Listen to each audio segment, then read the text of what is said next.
And now, the rest of the story.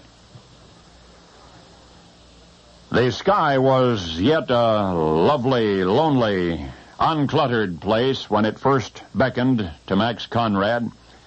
He made friends with it as few ever did and as none ever will again.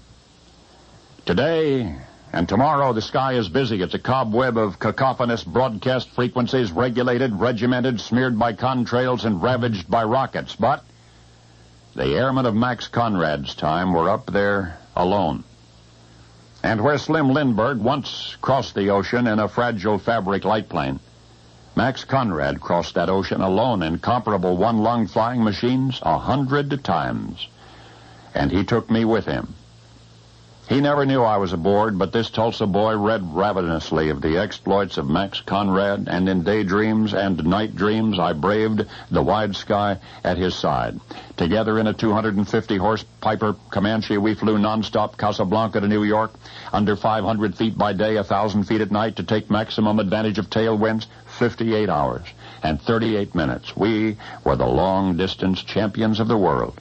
Once we circled the world in 8 days, 18 hours, 36 minutes, 20 days faster than anybody ever had. Max Conrad in his late 60s was still flying over the poles. Nobody more than everybody's flying grandfather established the reliability, the utility of the airplane. So I thought I knew Max Conrad. But now I have learned the rest of the story. One day Max was flying some passengers, and a lady passenger exited the plane, holding her hat brim down against the wind. She was moving straight toward the whirling propeller.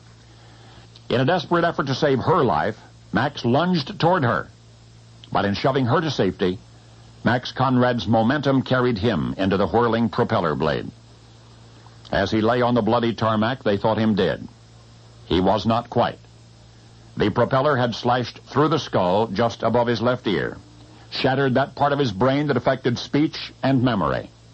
He was revived, but he could not talk, he could not read, he could not remember. Not anything. And yet, despite that brain damage, this determined man would never give up. He had to relearn much of the information which had been erased.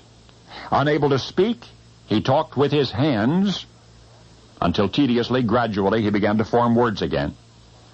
And he learned to fly again, even to give lessons again, and then to marry and to father 10 children, and to encircle planet Earth with his exploits as no airman before or since ever has. Max Conrad. He died in his sleep in 1979. Even death treated Max Conrad with respect. It was not the collision with an airplane propeller that cost his life. That incident had happened in 1933. All of the aviation history, all of the record book flights came afterward, after this uncommon man had climbed a staircase of scars to the stars.